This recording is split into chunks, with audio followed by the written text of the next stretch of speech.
Evangelho de João capítulo 7, vamos ler do verso 37 até o verso 53.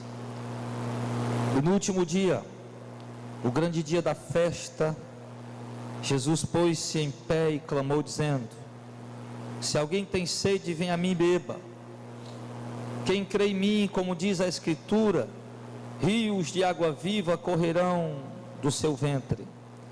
Isso disse ele do Espírito que haviam de receber os que nele crescem, porque o Espírito Santo ainda não fora dado, por ainda Jesus não ter sido glorificado. Então muitos da multidão, ouvindo essa palavra, diziam: verdadeiramente este é o profeta. Outros diziam: este é o Cristo. Mas diziam outros: vem pois o Cristo da Galileia? Não diz a Escritura que o Cristo vem da descendência de Davi e de Belém e da aldeia de onde era Davi? Assim entre o povo havia dissensão por causa dele. Alguns deles queriam prendê-lo, mas ninguém lançou mão dele. E os servidores foram ter com os principais dos sacerdotes e fariseus, e eles lhes perguntaram: por que não o trouxestes? Responderam os servidores: nunca homem algum falou assim como este homem. Responderam-lhe, pois, os fariseus: também vós fostes enganados? Creu nele porventura algum dos principais ou dos fariseus? Mas esta multidão que não sabe a lei é maldita. Nicodemos, que era um deles, o que de noite fora ter com Jesus, disse-lhe: porventura condena a nossa lei um homem sem primeiro ouvir e ter conhecimento do que faz? Responderam eles e disseram: és tu também da Galileia? Examina e verás que da Galileia nenhum profeta surgiu. E cada um foi para a sua casa. Lembrando que nós vamos concluir hoje o capítulo, essa passagem, de João, capítulo 7.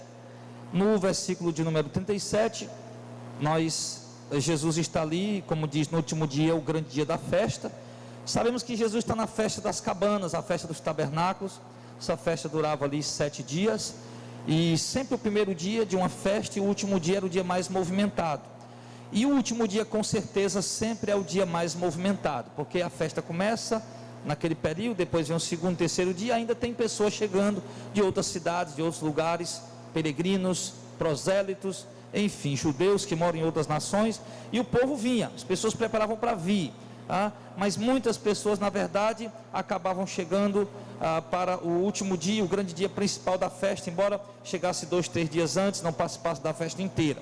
Então esse momento é um momento de grande aglomeração, um momento de grande ajuntamento de pessoas. Havia ali milhares e milhares de pessoas aglomeradas em volta do templo, celebrando aquela festa.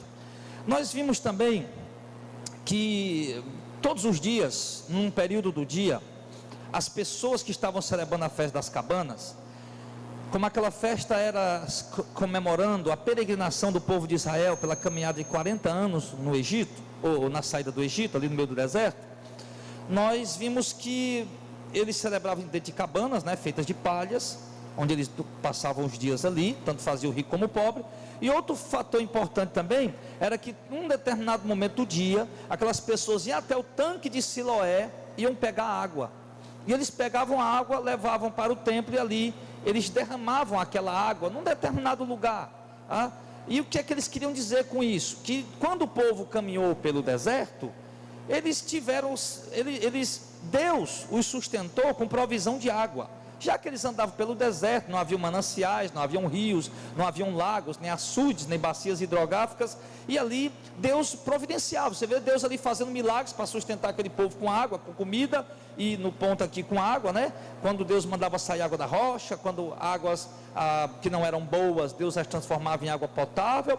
Enfim, e esse momento eles pegavam água, bastante água, muita água, e levavam até um determinado local lá do templo, e ali eles derramavam, mostrando que Deus providenciou, Deus cuidou deles, que Deus mandou águas para ele beber, água com fartura, água com abundância. No momento que o povo estava com sede, desfalecendo, o povo clamava, Moisés orava e Deus providenciava a água. Isso era um ato maravilhoso, isso era maravilhoso, porque, amados, O homem pode até passar um dia sem comer, 2 dias sem comer, 3 dias sem comer, fazendo um jejum aí meio que pesado, mas a água, irmãos, ela é fundamental para o nosso organismo. A água, em alguns momentos, ela substitui até o alimento sólido, né? Ela até nos dá ali uma certa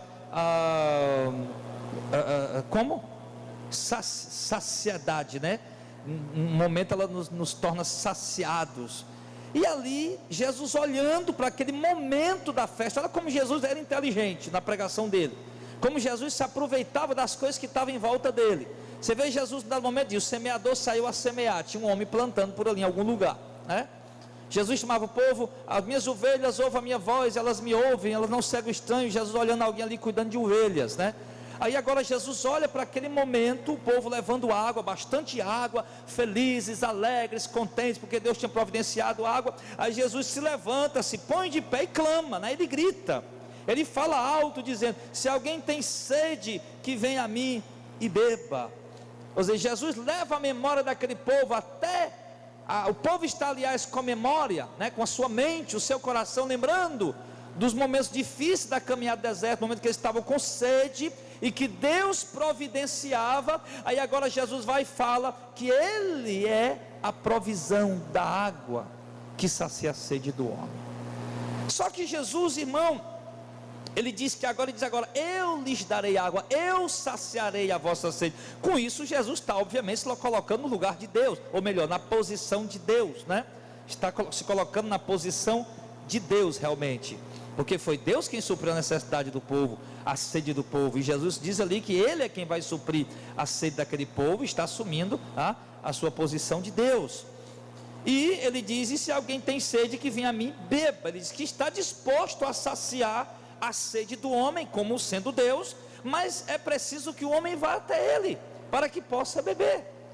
Ele está disposto a saciar, Ele quer saciar, sim, mas o homem precisa vir a Ele, sim. E o que é que eu entendo com isso, amado? Já que nós cremos na eleição, eu creio assim, que o crente, que o povo de Israel era o povo eleito, né? Que o crente, ele...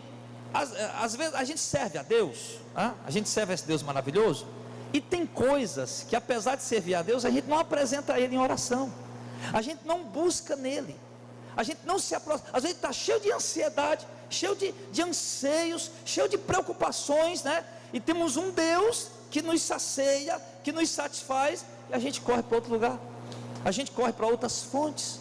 Então na verdade temos sede, corre para Jesus e bebe, porque Ele está disposto a saciar a sede dos seus eleitos, do seu povo. E Ele diz mais, né? Ainda fazendo aqui alusão àquele suprimento abundante de água que Deus mandava.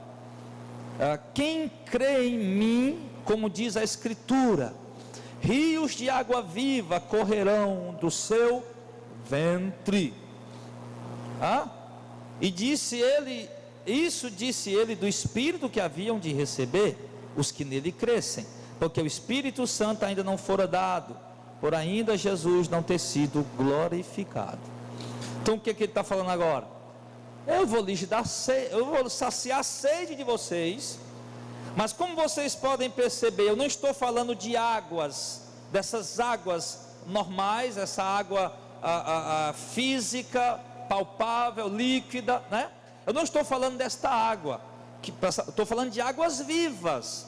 Eu estou falando de uma água, de um tipo de água que vai saciar a sede de vocês, de modo que vocês não vão mais precisar de outras águas para satisfazer, como ele disse para a mulher de Samaria, João 4, né? E essas águas que eu vou dar a vocês, elas vão fluir um rio de água viva dentro de vocês, vai haver uma nascente dentro de vocês, vai fluir dentro de vocês esses rios de água viva.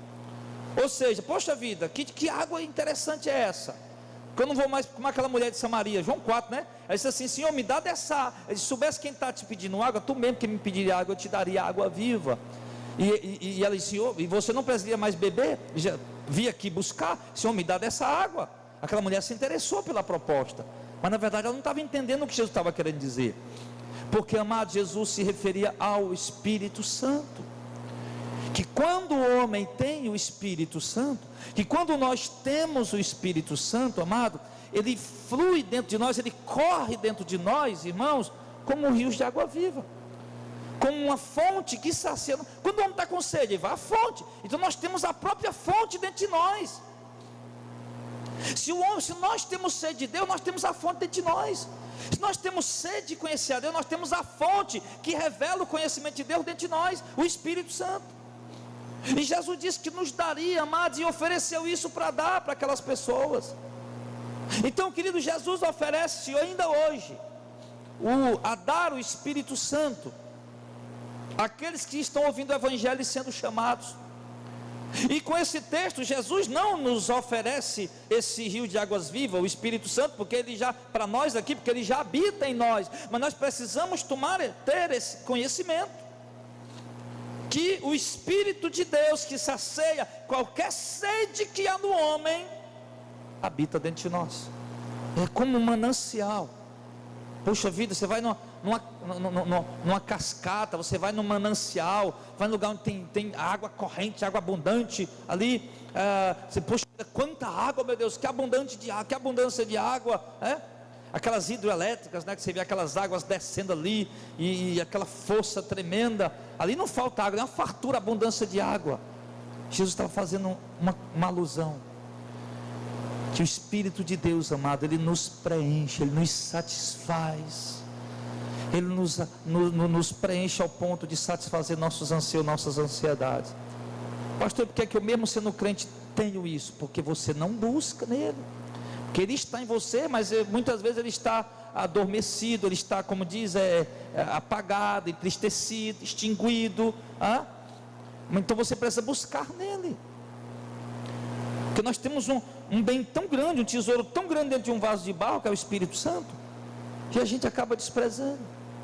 Por exemplo, o que leva as pessoas a viverem se embriagando, a viverem fumando toda hora, né?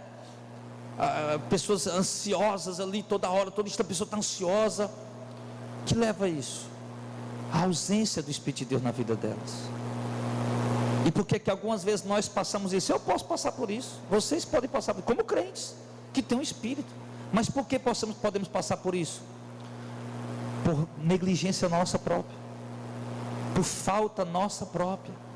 E não são poucos os casos que os psicólogos contam, né, de dar assistência, né, consulta a crentes evangélicos. Claro que nós sabemos que nem todo evangélico de fato tem o Espírito Santo, mas homens que têm o Espírito Santo em dado momento podem ter isso, podem passar por isso, podem sentir esse anseio, essa falta, essa necessidade, mas de algo que já está lá, de algo que já está ali, presente nele, que pode suprir sua necessidade. Basta ele ali buscar o Senhor, na fonte, na oração, na leitura bíblica, buscar o Senhor. Nós estamos buscando ao Senhor?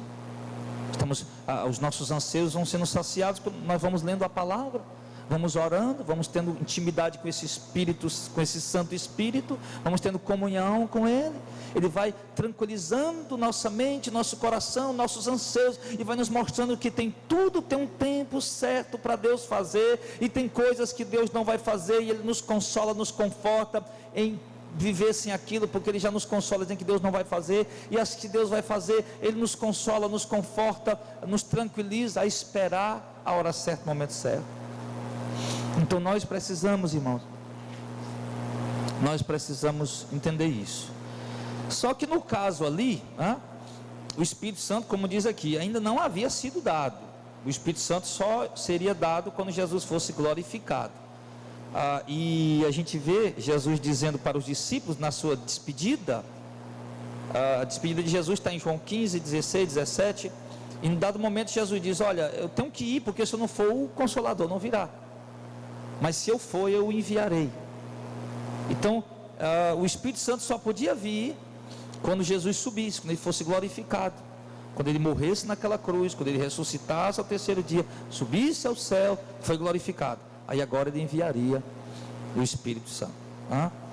E essa glória de Jesus dependia dele voltar para o Pai. Em momentos Jesus diz: Pai, glorifica-me com aquela glória que eu tinha contigo antes que o mundo existisse. Ou seja, ele voltar para o Pai. está lá naquele local, naquele lugar que lhe é próprio, lugar que é próprio, que Deus fez para ele habitar.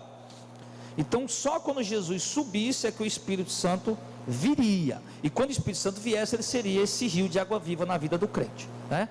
Aí Jesus vai, só falando um pouco aqui sobre isso, que eu disse que dava outra pregação, né? Mas eu vou só entrar rapidinho aqui. Então Jesus morreu, ressuscitou ao terceiro dia, passou ainda uns 40 dias aqui entre os seus discípulos, dando as instruções. Em Atos capítulo 1, ele reúne seus discípulos lá num monte na Galileia, que agora eu esqueci o nome, se eu não me engano foi o monte, aquele monte que Jesus gostava de orar sempre, que transfigurou-se. Como? Não, o Getsemane era o Monte das Oliveiras, né? Eu acho que foi lá. Agora no momento deu um esquecimento aqui. Acho que foi no Monte das Oliveiras. Aí Jesus ali sobe para o Pai, né? Esconde-se atrás de uma nuvem. 2 anjos aparecem. Para onde que vocês estão olhando para quê? O céu. Jesus subiu do mesmo modo, descerá. A Bíblia diz que eles voltam para Jerusalém, ficam num determinado lugar, orando, e ali eles passam ali mais 40 dias orando. Todos os dias estão ali reunidos orando, até que chega o dia da festa do Pentecostes, né? Aquela festa que comemorava a colheita do povo judeu, que era comemorada 50 dias depois da Páscoa, 49 dias depois da Páscoa. E ali eles estão naquela festa, a multidão, mais peregrinos, muita gente. Você vê que nas festas judaicas elas têm muito significativo, né? Tem muito significativo para os cumprimentos das profecias em relação à pessoa de Jesus. Aí no dia da festa do Pentecostes, Jesus cumpre a promessa. Os discípulos estão ali ansiosos, estão ali com medo, mas estão ali buscando o Senhor. Em dado momento, em Atos 2, a Bíblia diz que foi visto por ele línguas repartidas como de fogo, e ali todos foram cheios do Espírito Santo. Viu aquela alegria, viu aquele gozo, né? Que o Espírito Santo realmente produz em nossas vidas quando ele entra, quando ele é derramado em nós, quando ele de fato habita em nós. E ali os discípulos sentem aquela alegria, eles já passam a se tornar novas pessoas, eles já passam a ter ousadia, saem do lugar que eles estão escondidos, já se apresentam diante de milhares de pessoas, já começam a pregar, já começam a anunciar o reino. E aquela alegria, aquele rio de água viva que é o Espírito Santo, ele flui tão forte na vida daqueles homens, que começa a impelir eles a pregar pelas ruas, pelas praças, pelo templo. Os apóstolos são presos, mas ainda assim eles não temem, mas compete a nós obedecer a Deus do que aos homens. São presos de novo, e as autoridades dizem: nós já ameaçamos vocês, que vamos bater em vocês, vamos matar vocês pregar o nome desse homem. E no dia seguinte eles estão lá pregando de novo. As autoridades resolvem apedrejar já Estevão, mas com tudo isso alguns discípulos se dispersam pelo mundo, vão de fato seguindo pelo mundo afora, mas onde eles vão pregando a palavra. E os apóstolos continuam em Jerusalém pregando a palavra, e porque aquela alegria, aquele gozo da presença de Deus os impele a isso, irmãos. É o rio de água viva, a presença do Espírito Santo. Onde você vê Paulo escrevendo as cartas, a gente sente no espírito da gente, nas entrelinhas, nessa palavra inspirada por Deus. Uma igreja perseguida, se reunindo em cavernas, em covas, em lugares escondidos, mas a alegria no coração dos cristãos verdadeiros, o gozo de conhecer esse Deus, o gozo de ter a revelação dentro de si das mansões eternas, das promessas eternas, que é real, que é tão real quanto qualquer coisa em nossa volta. E aquele gozo envolve aqueles irmãos que estão ali presentes neles, no meio de tribulação, de alegria. Eles fogem, mas fogem com alegria. Eles permitem os seus bens serem confiscados pelo governo, mas faz isso com alegria, pelo gozo de estarem padecendo isso pelo nome do Senhor. O gozo que o Espírito Santo produz dentro de nós é tão grande, que a Bíblia diz em Atos capítulo 5, que os apóstolos apanharam, foram chicoteados e voltaram para casas felizes. Atos 4, né? Voltaram para casas contentes, felizes, por terem apanhado pelo nome do Senhor. Então, queridos, e inclusive um dos frutos do Espírito Santo é o gozo, é a alegria, é a paz. Por quê? Porque Ele é o Consolador. Já diz: eu vou enviar o Consolador. Sim. E olha que coisa tremenda, irmão, a vinda do Espírito Santo. Porque Jesus estava aqui, embora sendo Deus, mas estava aqui como homem. E Jesus não podia estar em todo lugar ao mesmo tempo. Sim, Jesus só podia estar em um lugar a cada momento. Ele estava limitado a um corpo humano. Sim. Mas o Espírito Santo, Jesus diz: eu vou, porque ele tem que vir. E quando ele vier, vocês, né, vão se alegrar. É como se Jesus estivesse dizendo: quando ele vier, vocês vão ver como é bom, como eu estava falando, como é que vai ser. Aí hoje, o próprio Jesus e o próprio Pai vieram habitar dentro de nós agora, com cada um de nós, por meio do Espírito, da presença do Espírito.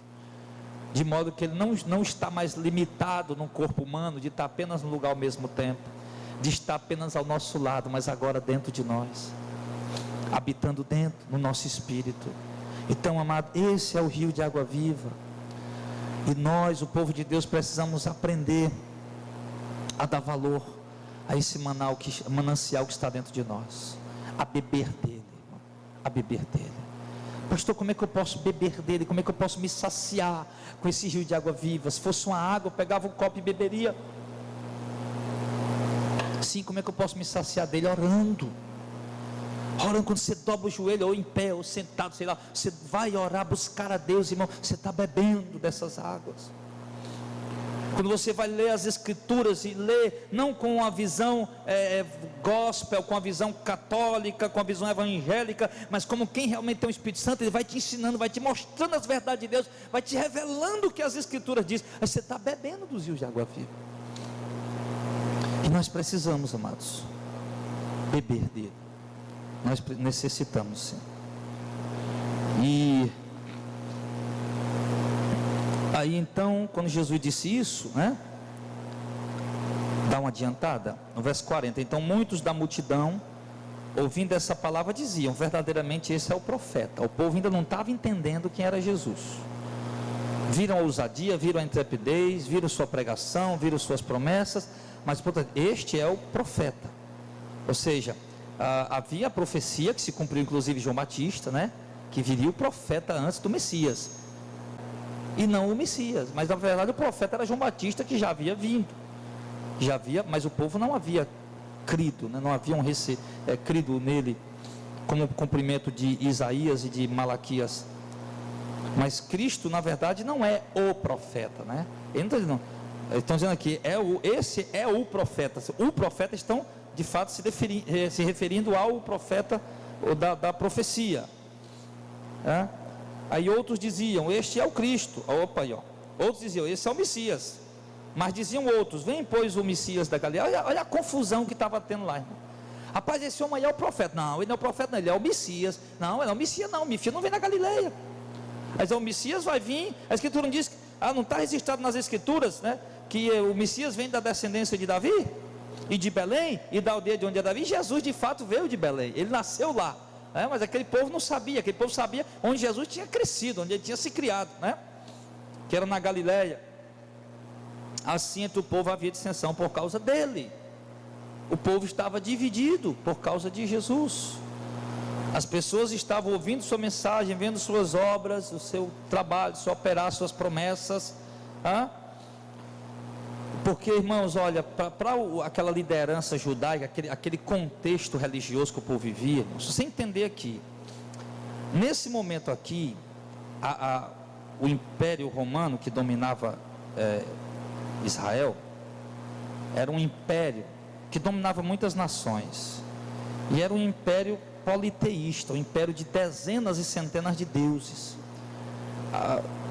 Um momento aqui, como Jerusalém, o Israel, fazia parte do Império Romano, ela era também uma nação helenizada, ou seja, havia a cultura grega ali, haviam deuses gregos ali pela região, né, que o povo adorava, não os judeus, mas havia ali dentro do povo, já porque era o domínio, o Império Romano dominava, irmão.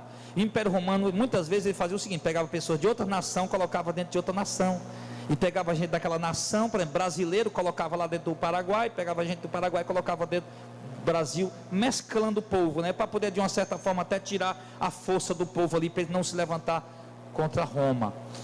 Então ali, irmão, é um império. O povo está vivendo num contexto de muita idolatria,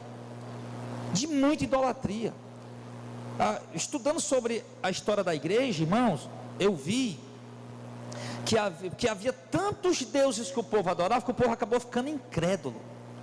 Mas era tanto Deus, tanta imagem, Deus para isso, Deus para aquilo, e o povo ficou incrédulo, ficou cético. E as religiões que mais eram admiradas pelo governo, pelo império, irmãos, eram religiões que só tratavam de assuntos do império, que só tratavam de interesses do império. E o povo vivia vazio, buscando religiões que lhe satisfizessem, que lhe saciassem. Então havia, irmãos, havia no coração do povo esse anseio, né? Esse anseio, essas ansiedades. E ali, talvez para muitos ali no contexto judaico, Jesus era mais um que estava dividindo o judaísmo em mais uma religião, mais uma ramificação. Na visão de outros estrangeiros que não era judeu, Jesus era mais um implantador de alguma religião mística por aí que estava surgindo. Enfim, então havia ali, irmãos, de fato, ali naquele momento havia divergência em relação à pessoa dele. Havia divergência. Esse é o profeta? Não, ele é o Messias. Não, ele não pode ser o Messias porque ele não nasceu, o nascimento dele não cumpre a profecia, né? E havia ali essa divisão. Aí diz o seguinte: só que claro, como a gente sabe, como eu disse, né, Jesus nasceu em Belém, da Judéia, tá? O povo aqui que não sabia que ele tinha nascido lá, mas ele nasceu. Porque tem gente, irmão, que diz, né? Não, mas está na Bíblia, está aqui, ó. Não diz a Escritura que vem da descendência de Davi, de Belém, da onde é a aldeia de Davi? Então quer dizer, vai ter gente que vai ler isso aqui e vai dizer, ó, Jesus não nasceu em Belém não, porque está aqui o texto dizendo que ele... Então a gente não vai saber, né? Por exemplo, no nascimento de João Batista para Jesus, você vê ali, no 6º mês, Maria visitou sua prima Isabel. Aí uma irmã mandou para mim: pastor, Jesus nasceu no mês 6º. Jesus nasceu no 6º mês, está aqui a Bíblia dizendo que no 6º mês Maria foi lá ver. Eu disse: irmão, o texto está dizendo 6º mês da gestação de Isabel, não é do nascimento. Por quê? Porque na epígrafe dizia: o nascimento de Jesus Cristo foi assim. Aí lá tem dizendo no momento, o 6º mês, ela esqueceu o contexto, o que vinha falando, o 6º mês, pronto, nasceu no 6º mês. Então às vezes a pessoa pega, né, a coisa assim pelo meio do caminho e vai e acaba criando loucuras aí. Mas enfim, então não vamos dizer que Jesus nasceu em Belém da Judéia não, porque a Bíblia está dizendo, é os judeus que estão falando isso, né? A palavra, né? Ele nasceu sim. Aí no verso 44 diz o seguinte: alguns deles queriam prendê-lo, mas ninguém lançou mão. Você vê, uns estão dizendo que ele é o Messias, outros estão dizendo que ele é o profeta, outros estão com dúvida, mas estão lá, né? Com dúvida, ele é o Messias ou é o profeta, quem é ele? Enfim, ele é algum personagem aí da parte de Deus, ele é um homem de Deus, agora não sabemos o que ele é. Aí já outros não, já outros foram lá tentar prender ele. Você vê que havia gente que o amava e a gente que o odiava. Até falei aqui no outro domingo, quando eu preguei, ainda no mesmo capítulo, não nos mesmos versículos, que de fato nós seremos odiados, né? Seremos mal, então uma hora pessoas vão rotular a gente. A coisa mais normal do mundo é nós sermos rotulados, né? A pessoa dá um rótulo a nós. Esse Auricélio é um bobão, esse Gilmar é um bestão, né? Esse pastor Jadé é um carecão. Aí ficam rotulando a gente, né? O cara é um soberbo, arrogante para poder, não sabe quem é você, não faz ideia, apenas rotulam você, enfim, por sua própria perspectiva. Então estavam rotulando Jesus, e o que acabou é que alguns ficaram querendo prendê-lo mesmo, mas ninguém lançou mão dele, não conseguiram prendê-lo, porque em outro momento ele disse que não era chegada a hora dele ainda, então ninguém podia prender, ele tinha que estar ali ainda. No verso 45, os servidores foram ter com eles, né? Alguns líderes enviaram soldados até Jesus. Os servidores foram ter com ele. Aliás, perdão, irmãos, eu antecipei aqui a coisa. Verso 45: os servidores foram ter com os principais dos sacerdotes e fariseus, e eles lhes perguntaram: por que não o trouxestes, né? Responderam os servidores: nunca homem algum falou assim como este homem. Preste bem atenção. Eles enviaram soldados, vão lá prender esse homem, né? Quando eles foram prender, você viu que tentaram prender eles, né? Você acabou de falar. Os homens não têm êxito de prender, não conseguem prender, ou ao ouvir Jesus falar, não vamos prender esse homem, não estamos doidos de prender esse homem. Aí voltam até onde estão os seus líderes, que no caso aqui eram os sacerdotes e os fariseus. Aí diz: olha, por que vocês não trouxeram ele? Por que vocês não trouxeram ele preso? Eles disseram: Eles disseram: rapaz, nunca ninguém falou igual a esse homem. E a palavra de Jesus, irmãos, até os seus próprios inimigos mais sensíveis, né? Mesmo que não o aceitassem, mesmo que não recebessem, mesmo que não crescem, mas eram tocados, eram impactados pela mensagem dele. Aqueles homens foram lá para prender ele, mas ficaram com temor. Sei lá quem é esse homem, ele é profeta, ele é homicida, eu não sei quem é ele, eu sei que ele é algum enviado de Deus aí, eu não vou tocar nesse homem não. E voltaram para casa. E ali e a gente poderia dizer aqui, né, irmãos, e com certeza o mesmo pode acontecer conosco, né? Alguém pode vir querer nos tocar, nos pegar, mas Deus não permitir. Todavia, entenda uma coisa, não podemos falar aqui de uma forma irresponsável. Todavia, ou havia o momento certo dele ser preso, né, e dele ser morto, né? Então Deus pode nos poupar, obviamente, de sermos presos, né, na perseguição, de sermos tocados, pode, mas se um momento ele quiser permitir que sejamos tocados, obviamente que ele vai permitir, mas entender que só se for o tempo de Deus, né? Então homem nenhum jamais falou como esse homem. Então, irmãos, olha, as palavras de Jesus tocaram o coração daquelas pessoas. Aqueles homens que foram prender foram porque foram mandados por quem? Pelos fariseus e sacerdotes que estavam com inveja de Jesus. Quando Jesus foi apresentado diante de Pilatos, o texto diz que Pilatos sabia que ele estava sendo apresentado por inveja. Então era por causa da inveja que eles estavam ali. Só que aqueles homens não estavam no meio da briguinha religiosa. Aqueles homens foram enviados, né? Mas quando ouviram as palavras do Senhor, foram tocados. Então, se nós pregarmos as palavras do Senhor autênticas, legítimas e verdadeiras, ela pode tocar o coração até dos nossos piores inimigos, dos nossos piores adversários. Nós não vamos revidar com afronta, com murro, com tapa, com bala, com faca, né? Mas pregar a palavra de forma genuína, verdadeira, isso pode queimar, inflamar até o coração de alguém que está querendo fazer o mal a nós. Verso 47. Aí os fariseus disseram o seguinte: responderam, pois, fariseus: também vocês foram enganados, né? Ou seja, para eles Jesus era um enganador, um mentiroso que andava por aí enganando o povo. Aí pergunta: creu nele porventura algum dos principais dos fariseus? Olha aí, né? Mas essa multidão que não sabe a lei é maldita. Olha o que ele está dizendo, ó. Vocês também foram enganados? Olha aqui para ver se algum dos teólogos eruditos aqui nós creram nele, né? Os homens aqui conhecem Bíblia, né? Que passaram 6 anos na academia, na faculdade, fizeram apologética, exegética, hermenêutica, lá e vai, né? E fizeram tudo isso. Olha isso, esses homens creem. Esqueci o meu homicida. Não tem nenhum desses homens aqui crendo, rapaz. Só essa multidão aí que é maldita, que não conhece nada da lei, é que está seguindo esse Jesus aí. Na realidade, irmãos, por isso que Paulo disse, né? Não são muitos os sábios que são os escolhidos, mas Deus chama as coisas fracas, as coisas loucas, as coisas pequenas, para confundir as que são. Deus trabalha dessa forma. Alguém pode dizer: esses bobões aí estão, esse pastor Jardel, Diácono Auricé, Diácono Gilmar, esses bobões aí da missão de fé, estão pregando isso, esse povo está acreditando, porque não conhece Bíblia, né? Porque não tem o Espírito Santo, porque não conhece a palavra de Deus. Meu amigo, é o contrário, é o contrário. Os fariseus estavam lá doido. Aí o cara chega: não, mas eu sou doido. Eu falei para você o dia, eu estava no shopping, né, com o Delzinho. O cara chegou, viu o dízimo não é obrigatório. Aí chegou: essa frase aí está errada. Eu sou teólogo. Já foi logo dizendo: eu sou teólogo. Eu digo: oh, que bom, você é teólogo, né? Então vamos bater um papozinho aqui, vamos lá, né? Aí do meio para o filme, realmente a Bíblia diz que é para dar, tá. Então, quer dizer, eles acham que sabem mais porque tem teologia. Eles acham que sabem mais porque tem cursos acadêmicos. Isso não tem nada a ver, irmão. Isso não tem nada a ver. Se você entrar, como os meninos entraram aqui, se você entrar dentro de uma faculdade de teologia, meu irmão, você vai ver muita ignorância da palavra de Deus. Os caras até conhecem algumas coisas, né? Mas conhece alguma coisa, né? Estuda, tá vendo lá e vai aprendendo. Mas a essência espiritual da palavra, né? A revelação espiritual da palavra, eles não conhecem. É igual um católico que vai para o seminário, passa 6 anos, 8 anos estudando para ser padre, lendo Bíblia, estudando isso aqui, acolá, dogmas, não sei o que mais da igreja, né? E sai de lá, meu irmão, sem conhecer a essência espiritual. Mais idólatra ainda, né? Ainda sai de lá mais idólatra ainda. Então, meu querido, aí está lá os fariseus, olha, vocês também foram enganados por esse homem, rapaz. Olha aqui, se os líderes aqui, os eruditos, os teólogos, estão reconhecendo esse homem como Messias, né?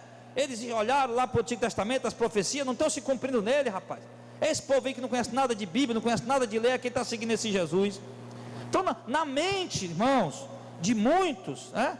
Agora trazendo aqui, fazendo questão de trazer isso aqui por dia de hoje, na mente de muitos, né? Quando, por exemplo, Jesus veio trazendo para eles uma mensagem nova.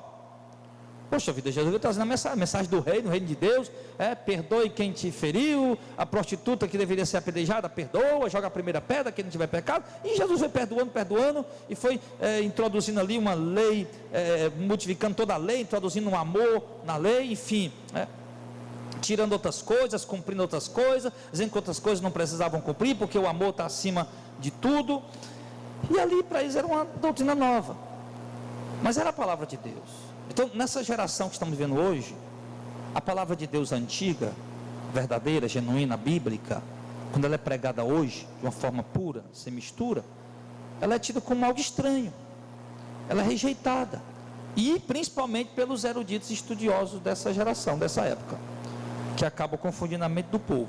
Mas enfim, a multidão que é maldita, que não sabe a lei, é quem está seguindo Jesus. Na verdade não, aquela multidão estava seguindo Jesus, porque era o povo que Deus estava chamando, né, para seguir. Do mesmo jeito vai ser nessa geração, só vai de fato seguir a verdade, só vai seguir Jesus verdadeiramente aqueles que Deus separa, escolhe, chama para poder seguir. Aí no verso número 50, Nicodemos, que era um deles, o que de noite foi ter com Jesus, disse-lhe: porventura condena a nossa lei um homem sem primeiro o ouvir e ter conhecimento do que faz?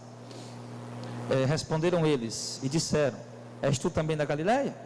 Examinas e verás que a Galileia nenhum profeta surgiu. Aí ele está falando realmente, como eu falei aqui, da hermenêutica e da exegese, da interpretação bíblica. Examina a escritura, examina, faz a interpretação dos textos, para você ver que nenhum profeta surgiu da Galileia. Mas Nicodemos estava lá, foi ter com Jesus de noite, né? Estava ali maravilhado com as obras de Cristo, estava crendo. Ele e José Marimateia eram discípulos de Jesus, de fato, escondido. Foi eles quem sepultaram Jesus, depois de Jesus ter pedido a Pilatos o corpo e foram sepultar Jesus. E na verdade Nicodemos está ali tentando usar a posição que ele tem ali dentro, né, no meio das autoridades, tentando impedir que Jesus fosse preso, tentando impedir de que o ministério dele fosse interrompido.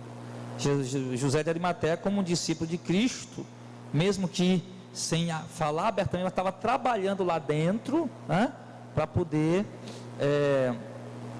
quem sabe abrir os olhos daqueles homens, ou segurar eles, conter eles por ali, enquanto Jesus avançava no seu ministério, na sua obra que ele tinha realizado. Eu vejo isso acontecendo nos dias atuais.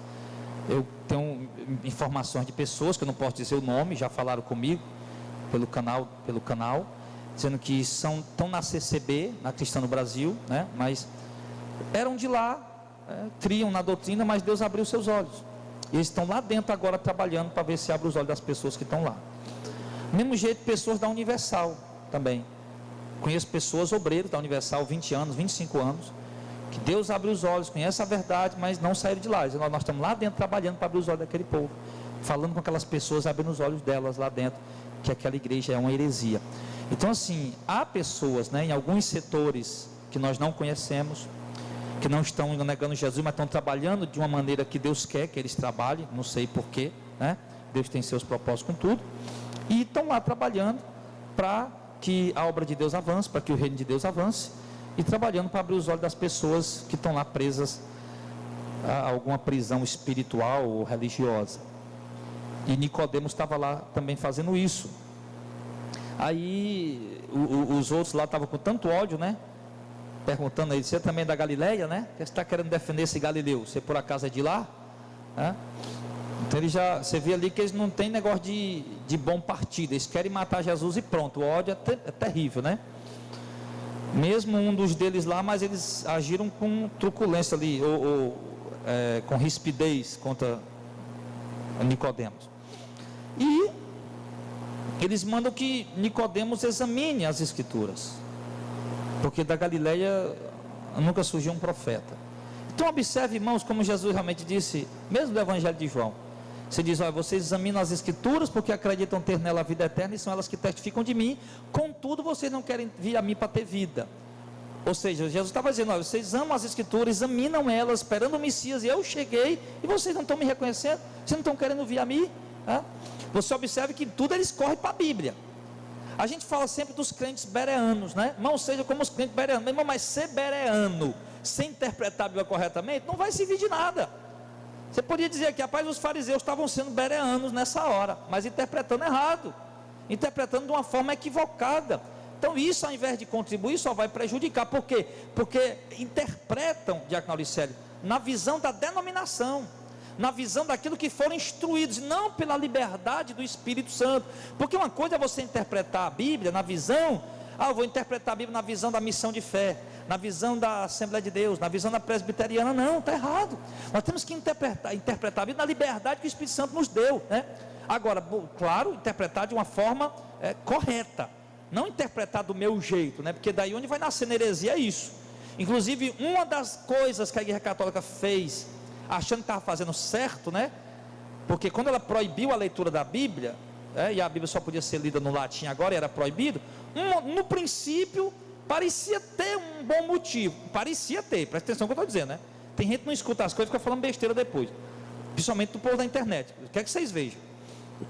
Aí o que acontece? Parecia que eles estavam fazendo uma coisa boa. Por quê? Porque estava gente interpretando a Bíblia do rei que queria e criando coisa. O cara lia a Bíblia aqui, interpretava o rei que queria, pronto, está aqui, está na Bíblia, desse jeito. Aí eles proibiram a leitura bíblica, a interpretação da Bíblia. Só os eruditos estudiosos quem podia interpretar. Pronto. Dizendo eles que era para impedir isso. Só que não, na verdade é para eles introduzir a heresia deles lá, né? E para o povo não perceber, não rebater eles. Aí veio os reformadores, tá? Traduziram a Bíblia para a língua normal da nação, para o povo ler, entender. Só que eles disseram uma coisa, né? Que a Bíblia interpreta a Bíblia. E que nós devemos interpretar a Bíblia de uma forma responsável, né? Como eles dizem, aquele velho termo, né? Sola Escritura, né? E o outro pregador colocou mais, né? Sola Escritura e tota Escritura, que é a Escritura para o total. Eu não vou interpretar um versículo isolado. Sola Escritura está na Escritura, né? Mas tem que ser sola Escritura e tota Escritura. A Escritura para o total. Interpretar um texto, está na Bíblia, mas respeitando os outros textos que estão ligados àquele assunto. Então, dessa forma, irmão, a gente vai interpretar uma interpretação correta, boa, pela operação do Espírito Santo em nós, tá? Então, eles de fato foram lá na Bíblia. Mas quem é esse homem aí? É o Messias mesmo? É cadê? Não, ele não veio ele veio da Galileia, papapá. Não. Então, estava interpretando da forma errada, não? Então, queridos, como nós vimos aqui, de fato, na festa das cabanas, foi um dos principais momentos ali também do ministério de Jesus, aonde ele se manifestou ali para o povo judeu de uma forma ímpar, onde o povo estava aglomerado, líderes e leigos, e todo mundo estava aglomerado. Ele se manifestou, falou ali um pouco da sua missão, chamou o povo a crer nele, convidou o povo a crer nele, enfim. Então Jesus estava ali, e houve essa conturbação, houve todo esse movimento, e é isso, né? E para concluir, como diz o verso 53, e cada um foi para a sua casa, né? Terminando quer dizer, ou seja, terminou a festa dos tabernáculos. A festa acabou e todo mundo foi embora. Mas ali Jesus, a festa acabou, todo mundo foi embora. O templo agora está normal de novo, o movimento, a cidade está normal de novo, o movimento. Mas entenda, Jesus aproveitou o momento para pregar a mensagem dele. Então, irmãos, nós aprendemos muitos princípios aqui nesses ensinos de Jesus, né? E um deles é esse, que nós devemos aproveitar as ocasiões, os momentos, para entregar a mensagem do nosso Senhor. E naquele momento que estiver entregando a mensagem do Senhor, vai haver reações diversas, como vocês disseram. Uns vão aceitar, outros vão discordar, outros vão ficar com dúvida, outros vão odiar, enfim. Mas o importante é que a obra seja feita. Amém?